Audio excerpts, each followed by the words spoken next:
Hello viewers, আসসালামু আলাইকুম। আজকে আমি রান্না করব হচ্ছে মসুর ডাল দিয়ে করলা পাতা। তো আমি ডালটাকে এখানে সেদ্ধ বসিয়ে দিয়েছি আর আমার ডালটা সেদ্ধ হয়ে গেছে। এখন এটাকে আমি একটু নেড়েচেড়ে খুলে নিব।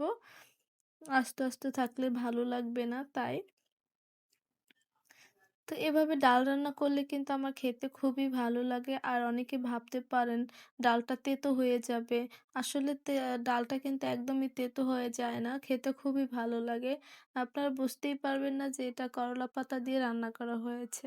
তো এখন আমি ডালটা বাগার দিয়ে দিব। তার জন্য আমি দিয়ে দিচ্ছি হচ্ছে পেঁয়াজ কুচি আর হচ্ছে রসুন কুচি। এটা আমি একটু লাল লাল করে ভেজে নিব। তো এভাবে আমি একটু নেড়েচেড়ে ভালো করে একটু ভেজে নিব।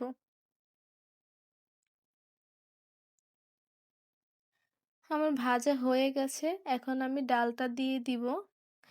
ডালটা দিয়ে আমি এটাকে একটু নেড়েচেড়ে দিব।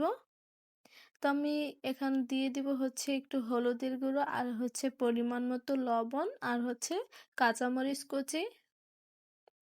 এটা দিয়ে আমি ডালটাকে একটু ভালোভাবে নেড়েচেড়ে দিব। আর আমার এখানে একটু পানি লাগবে তাই আমি একটু পানি দিয়ে দিলাম।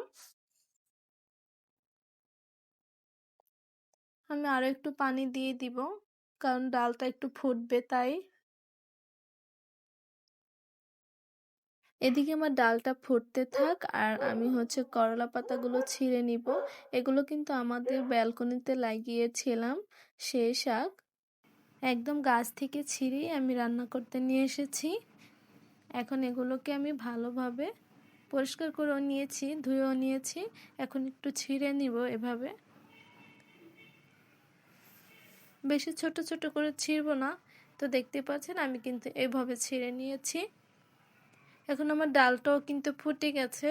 আমি ডালটাকে একটু নেড়ে চেড়ে দিব।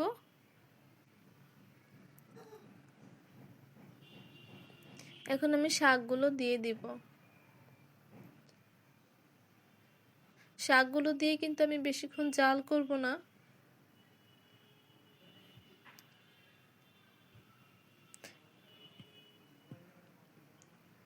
এখন এভাবে একটু আমি ডালটাকে নেড়ে চেড়ে দিব। আর ডালটা কিন্তু একটু ঘন ঘন হবে। যেভাবে আমরা পাট শাক দিয়ে রান্না করে থাকি ঠিক একইভাবে রান্নাটা করে নিব।